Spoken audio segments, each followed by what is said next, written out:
Ce matin, ma prédication et ce que Dieu a déposé sur mon cœur, c'est vraiment une question. Une question que j'aimerais vous poser et nous allons essayer d'y répondre et nous allons y répondre pendant toute cette prédication. Et j'étais un dimanche ici, dans la louange, et ça faisait déjà 1 ou 2 semaines que le pasteur m'avait demandé d'apporter une parole pour le 10, donc aujourd'hui. Et je cherchais dans mon cœur, je disais, Seigneur, qu'est-ce que tu veux que j'apporte? Qu'est-ce que tu veux déposer dans mon cœur? Et cette question est venue se déposer dans mon cœur simplement, et j'aimerais vous la partager. Et c'est, sommes-nous inflammables? Et ce matin, j'aimerais vous déposer cette question dans votre cœur. Sommes-nous inflammables? Amen. En 2019, c'était une année record. Une année record pour les feux de forêt. Vous allez me dire peut-être qu'est-ce que ça a à voir, mais vous allez voir. En 2019, 6 fois la superficie de la France a brûlé, chers amis. Imaginez-vous, 6 fois la France. On pense bien souvent que les feux de forêt, c'est dévastateur. On pense que les feux de forêt, ça détruit totalement la terre. Mais on va ensemble voir différents points, des bienfaits justement des feux de forêt. Et ce matin, j'aimerais prendre le premier point avec vous. Et nous allons voir que les feux de forêt jouent un rôle très important dans le cycle naturel de la planète. En premier point, nous allons voir qu'il y a un entretien dans la biodiversité. Nous allons voir que les feux de forêt régénèrent la terre. Ils éliminent la vieille végétation. Ils rendent de nouveaux nutriments au sol. Et il permet à ce que le soleil atteigne le sol plus facilement. Vous savez tous les bienfaits du soleil. C'est pour ça que je pense que notre pasteur est aussi parti dans un bon endroit au soleil. Mais les feux de forêt se produisent aussi pendant les saisons très sèches. Et avec ces 5 points que nous avons pris ici, je ne sais pas vous, mais moi, ça me ramène un peu à la vie chrétienne, ou ça me ramène un peu à la vie en général. Et j'aimerais vous dire ce matin que Jésus veut nous enflammer à nouveau. Jésus veut nous enflammer pour quelque chose de nouveau. Que si nous avons vécu des saisons sèches, si nous avons vécu des saisons où nous avons l'impression où tout est sec dans notre vie, j'ai envie de vous dire que ce matin, Jésus a envie de nous enflammer à nouveau. Jésus a envie de nous enflammer à nouveau. Hébreux 1, verset 7, il dit « Dieu fait de ses serviteurs des flammes de feu. » Dieu fait de ses serviteurs des flammes de feu. Amen. Nous allons prendre un premier passage dans la parole de Dieu qui se trouve dans Marc chapitre 16 de 9 à 14. Donc nous allons faire une lecture du verset 9 au verset 20 directement, comme ça nous avons directement tout le texte. Jésus étant ressuscité le matin du premier jour de la semaine, apparut d'abord à Marie de Magdala, de laquelle il avait chassé 7 démons. Elle alla emporter la nouvelle à ceux qui avaient été avec lui et qui s'affligeaient et pleuraient. Quand ils entendirent qu'il vivait et qu'elle l'avait vu, ils ne le crurent point. Donc ici, les disciples, ceux qui vivaient constamment avec Jésus, ceux qui voyaient constamment les miracles qui se passaient à travers Jésus, on leur annonce, Jésus est ressuscité. Jésus avait ressuscité Lazare. Jésus avait guéri les paralytiques. Les disciples avaient vu tout cela. Mais ils ne crurent point que Jésus était ressuscité. Chers amis, nous avons besoin de croire ce matin. Nous avons besoin de croire que Jésus est capable de guérir ce matin. Que Jésus est capable de nous enflammer à nouveau pour sa gloire. Après cela, il apparut sous une autre forme à 2 d'entre eux qu'ils étaient en chemin pour aller à la campagne. Ils revinrent l'annoncer aux autres qui ne le crurent pas non plus. Encore une fois, les disciples ne crurent pas. Enfin, il apparut aux 11 pendant qu'ils étaient à table et il leur reprocha leur incrédulité et la dureté de leur cœur parce qu'ils n'avaient pas cru ce qu'ils avaient vu ressusciter. Puis il leur dit, allez par tout le monde et prêchez la bonne nouvelle à toute la création.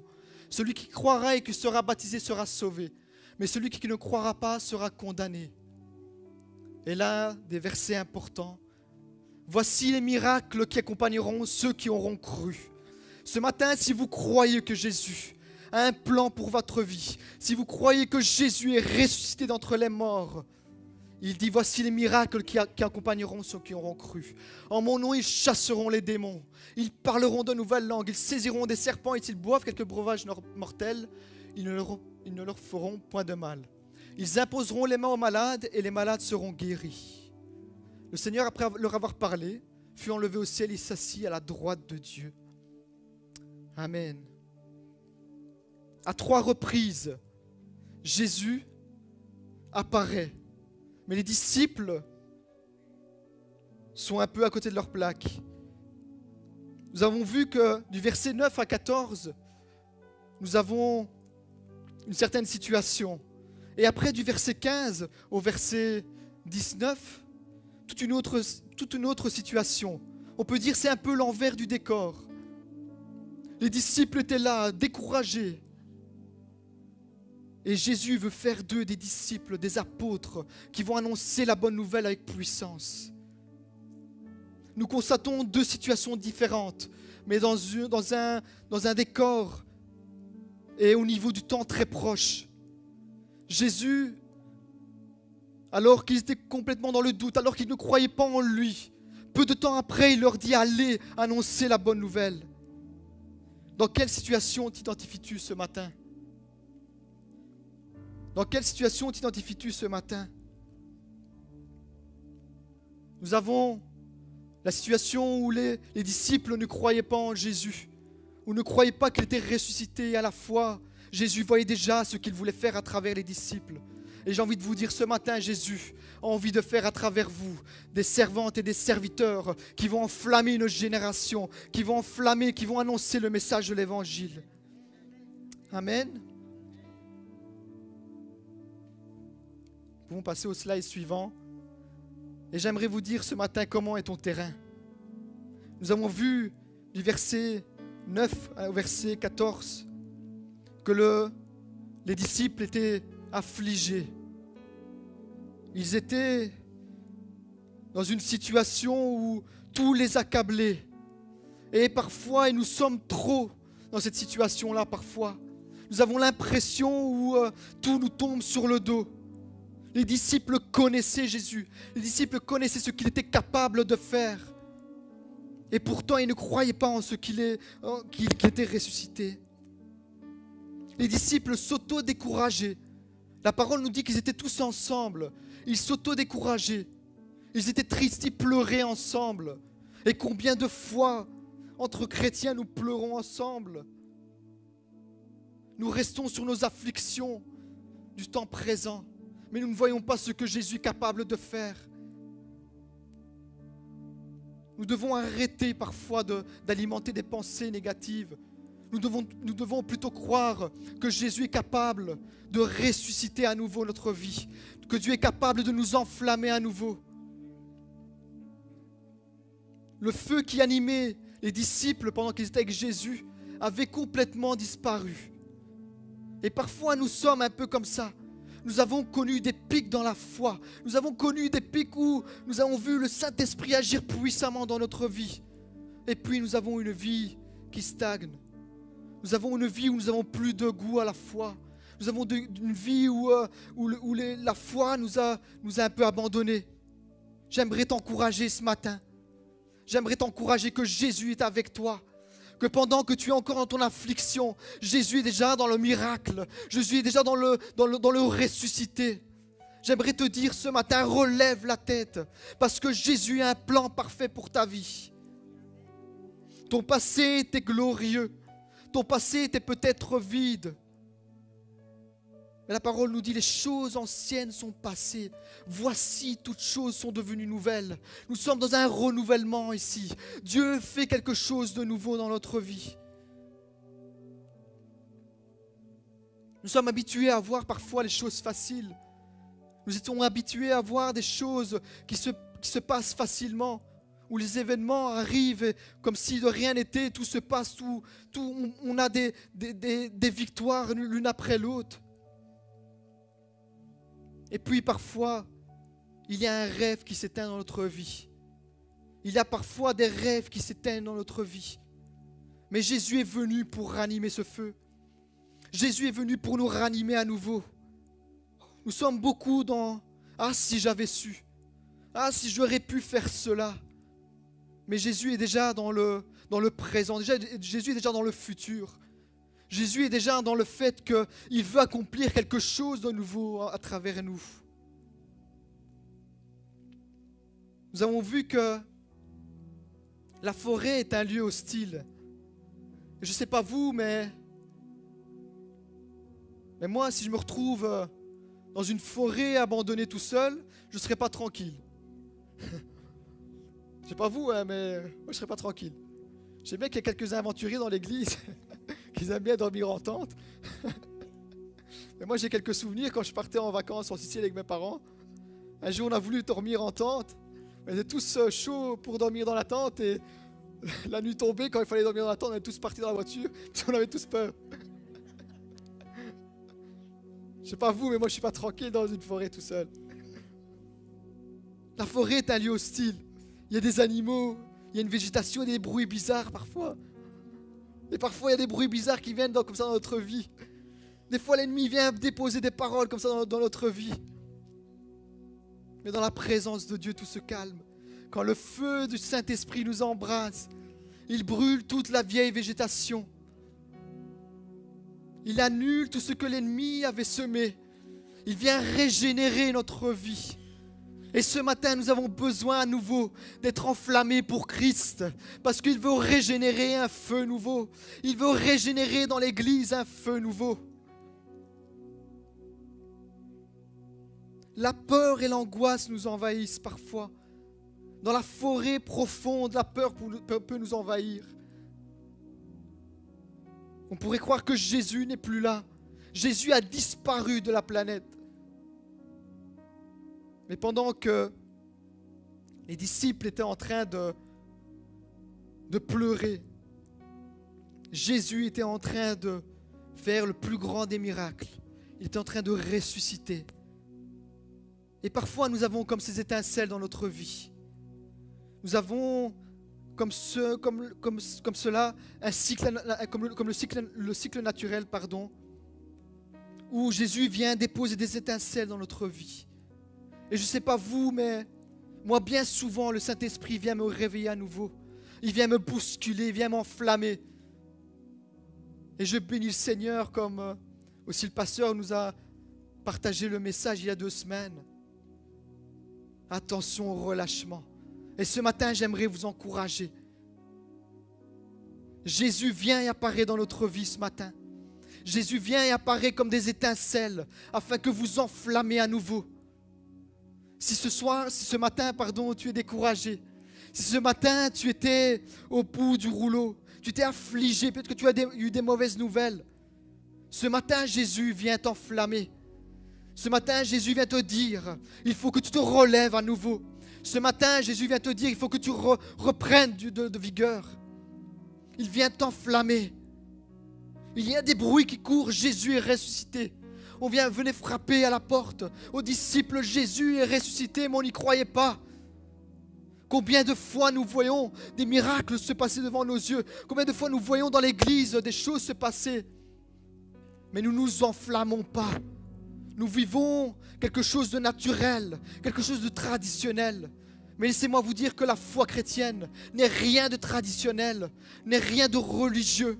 La foi chrétienne est un feu qui doit brûler en nous. C'est un message qui doit être annoncé. Alléluia. Nous avons besoin de nous laisser enflammer à nouveau par le message de l'Évangile. Nous avons bien soif de vérité par moment. Et bien souvent, nous voulons connaître la vérité. Et peut-être que ce matin, tu as frappé à la bonne porte. Peut-être que ce matin, tu t'es connecté en ligne et tu t'es dit, je vais écouter l'église du GLC. Peut-être que Jésus aura une parole pour moi. Peut-être que ce matin, c'est la première fois que tu es ici. Et tu entends le message de l'Évangile. J'ai envie de te dire que ce matin, Jésus vient frapper à ton cœur. Ce matin, Jésus veut venir t'enflammer. Il veut se faire connaître à toi. Ce matin, j'ai envie de vous dire ce matin que Jésus a un plan pour votre vie. Au verset 14, il aura fallu l'apparition de Jésus. Enfin, il apparut aux 11, comme il dit la parole, pendant qu'ils étaient à table, et il leur reprocha leur incrédulité et la dureté de leur cœur, parce qu'ils n'avaient pas cru ceux qui l'avaient vu ressusciter. Enfin, Jésus apparaît au milieu des 12. Pendant un temps de relâchement, il y a des temps de relâchement dans notre vie comme ça, où nous nous laissons relâcher dans la foi. Mais Jésus n'a pas laissé ses disciples comme ça. Jésus est venu là au milieu d'eux. Il est venu souffler sur notre vie. Il est venu leur montrer qu'il était encore vivant, qu'il n'avait pas fini avec eux, qu'il avait des projets de gloire. Et ce matin, j'ai envie de vous dire que Jésus n'a pas fini avec vous. Jésus a des projets pour notre vie. Dieu fera naître un feu nouveau en vous. Dieu fera naître un feu nouveau parce qu'il veut venir souffler sur votre vie. S'il y a des braises éteintes dans notre vie, Jésus doit venir souffler sur nos vies. Soyons réceptifs à sa parole ce matin. Soyons ouverts. Ne te contente pas de connaissances. Ne nous contentons pas de connaissances ce matin. Mais laissons-nous impacter par la parole de Dieu. Laissez-nous impacter par ce qu'il est capable de faire. Jésus est venu au milieu d'eux. Et il leur dit, et il leur reprocha leur incrédulité. Leur incrédulité est un manque de foi. Et combien de fois dans l'Église, combien de fois en tant que chrétiens, nous manquons de foi. Combien de fois nous avons vu Jésus agir puissamment dans notre vie. Et puis nous nous relâchons. Qui de mieux pour être mieux placé que les disciples de Jésus? Ils étaient constamment avec Jésus, ils marchaient constamment avec Jésus. Ils avaient vu Jésus faire des miracles. Des hommes, des femmes se convertissaient. Et pourtant, il a fallu 3 petits jours pour que les disciples se relâchent. 3 petits jours sans Jésus pour qu'ils se relâchent. Et parfois, nous avons l'impression que la présence de Dieu s'est retirée de nous. Parfois, nous avons l'impression qu'il n'y a pas d'émotion. Mais laissez-moi vous dire qu'il n'y a pas d'émotion dans la présence de Dieu. Et même si parfois nous ne ressentons pas des émotions, laissez-moi vous dire que Jésus était présent. Jésus était là au milieu des afflictions. Jésus était là au milieu de la tristesse. J'ai envie de te dire ce matin que Jésus est là au milieu de toi. Si tu as décidé de relâcher ce matin, Jésus est là et prend soin de toi. Jésus veut te ranimer à nouveau. Ne te laisse pas t'assoupir. Le royaume de Dieu est pour les conquérants. Nous avons besoin d'être des conquérants. Dieu a choisi David pour affronter Goliath. Il aurait pu choisir un soldat de l'armée israélienne, de l'armée du peuple d'Israël, pardon. Mais il ne l'a pas fait. Il était chercher le plus petit, le plus humble, pour combattre le plus grand. Alors ce matin, si tu te sens petit, si ce matin tu te sens affligé, laisse-moi te dire que David a abattu Goliath. Et si ce matin il y a des murailles devant toi, si ce matin il y a des murailles trop difficiles pour toi, laisse-moi te dire que l'Éternel combattra pour toi, que l'Éternel combattra, il est avec toi. Il n'y a pas de situation trop difficile pour Dieu. Il n'y a pas de situation très difficile pour lui. L'Église traverse depuis la nuit des temps des réveils. Et vous savez, le Borinage a connu des temps de réveil. Et bien souvent, j'ai entendu, il faut que le réveil se passe dans le monde. Il faut que le réveil se passe dans le Hainaut. Chers amis, je crois fermement que le réveil doit naître dans l'Église.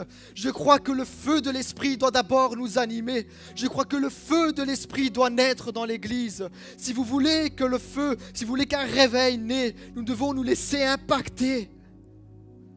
Dans Acte 16, il nous dit, les églises se fortifiaient dans la foi. Il nous dit, les églises se fortifient dans la foi. Le GLC se fortifie dans la foi ce matin. Et il nous dit ensuite, que le nombre augmentait de jour en jour. Je crois que dans le nom de Jésus, pas seulement au GLC ici, mais dans l'Église en général, nous avons besoin d'un feu nouveau, afin que l'Église se fortifie à nouveau, afin qu'elle croisse et qu'elle grandisse, afin qu'il y ait un feu qui anime le chrétien, parce que le Saint-Esprit veut envoyer un feu nouveau, afin que des âmes se rajoutent, parce qu'il y a il y a un réveil qui doit naître dans l'Église. Nous devons nous réveiller en tant que chrétiens, sinon nous n'allons jamais faire peur à l'ennemi.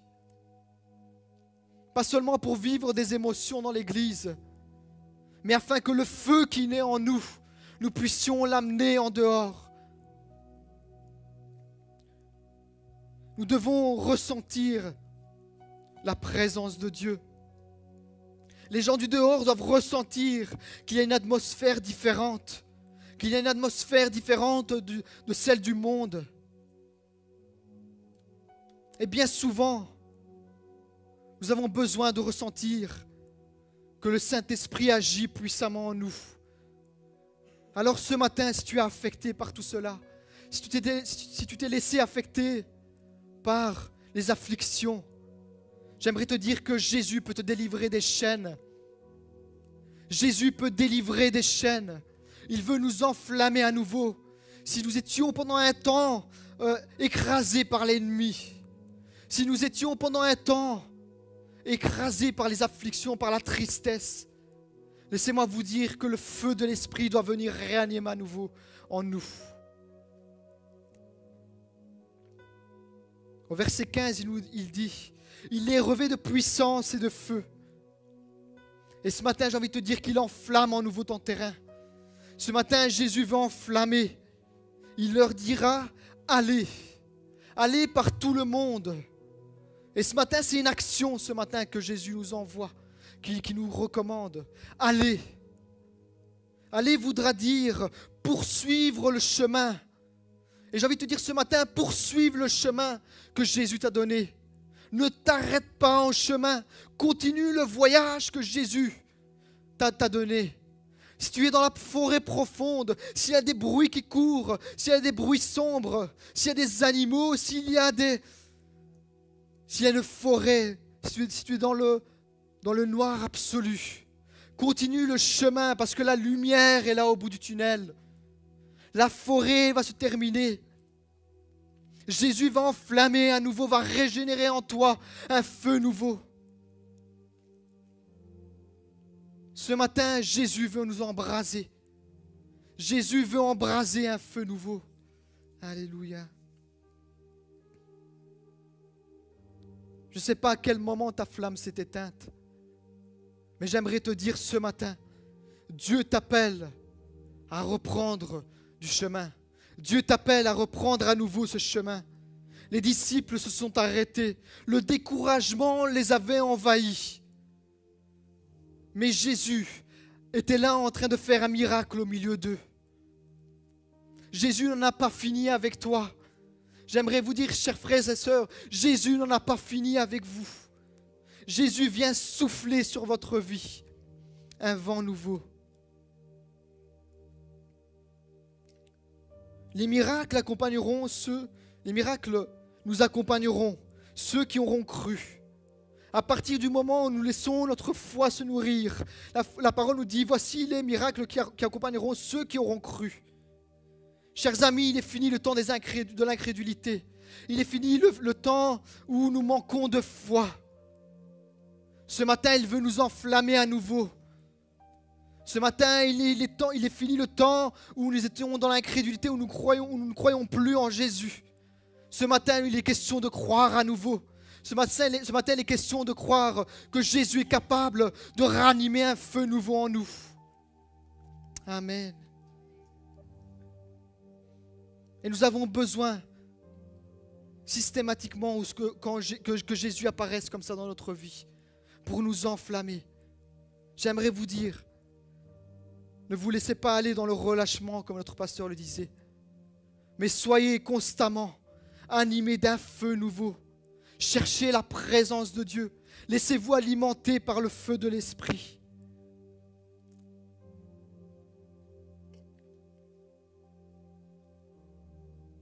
J'aimerais vous dire que ce matin, vous êtes plus que capable. Vous êtes plus que vainqueur. Et j'aimerais vous dire que nous avons besoin d'enflammer. Nous avons besoin de croire que Jésus est capable de réaliser à nouveau un miracle dans notre vie. Que notre vie n'a pas perdu le goût, que nous sommes le sel de la terre, que nous avons besoin d'être animés à nouveau du feu de l'Esprit. Le psaume 34, verset 18, il nous dit « L'Éternel est près de ceux qui ont le cœur brisé et il sauve ceux qui ont l'esprit dans l'abattement. » Ce matin, j'ai envie de vous dire que Jésus traverse cette forêt avec vous, mais qu'il veut enflammer cette forêt à nouveau, afin que vous brûlez pour lui. Ce matin, j'aimerais terminer avec ces 4 points. Tu as besoin d'être enflammé. Et j'invite le groupe de louanges à revenir sur la scène. Et nous allons continuer à nous questionner sur ce message. J'aimerais vous dire que, premièrement, Jésus va éliminer la vieille végétation. Les choses anciennes sont passées, comme nous dit la parole. Voici, toutes choses sont devenues nouvelles. Dieu veut faire à travers toi quelque chose de nouveau. Mais nous devons nous laisser embraser par Christ. Il va rendre une nouvelle terre fertile. Il veut semer une nouvelle terre en nous. Il veut semer une nouvelle graine en nous. Tout ce qui est sec dans notre vie doit brûler. Combien de choses dans notre vie sont secs? Combien de choses dans notre vie n'a plus de goût? Nous avons besoin de nous laisser enflammer par Jésus ce matin. Nous avons besoin de nous laisser embraser par Christ. Tu as besoin d'un nouveau feu pour déclencher de nouvelles graines et une nouvelle régénération dans ta vie. Alors si vous êtes d'accord ce matin, on peut se lever et on va passer un moment dans la présence de Dieu. Parce que tu vas produire de nouveaux fruits. Et c'est seulement dans la présence de Dieu que nous allons nous laisser enraciner. La présence de Dieu va nous faire du bien. Et ce matin, j'ai envie de vous dire que le feu de l'Esprit doit naître en nous. Qu'il y ait un nouveau feu qui doit naître en nous. Alléluia.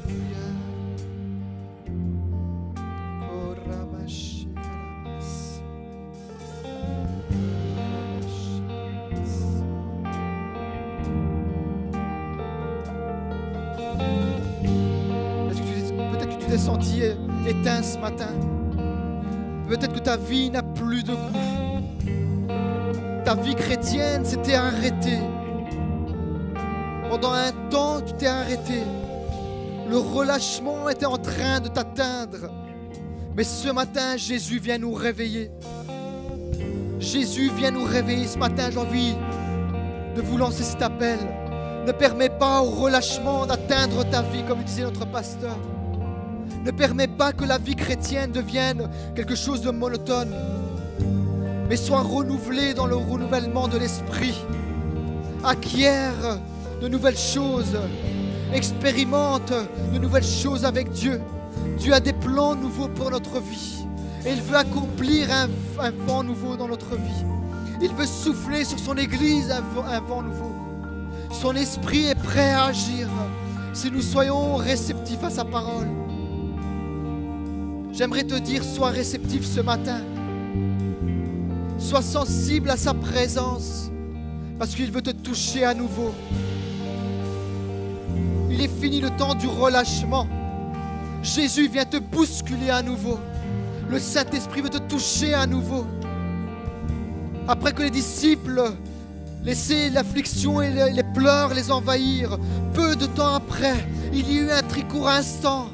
Jésus leur dira, allez, il est rempli de feu. Et ce matin, j'ai envie de vous dire, Jésus vous remplit de feu à nouveau. Vous avez besoin d'embraser à nouveau. Parce que nous avons besoin d'être impactants dans cette génération où le monde, où les afflictions veulent prendre le dessus, où la tristesse veut prendre le dessus. Ce matin, fais un pas en avant. Crois que Jésus peut faire un feu nouveau en toi, veut recréer ce feu en toi. Si ta bûche était éteinte ce matin, si les braises étaient en train de s'éteindre ce matin, j'ai envie de te dire, laisse-toi, laisse que le Saint-Esprit souffle sur ta vie. Laisse que le Saint-Esprit souffle sur ta vie.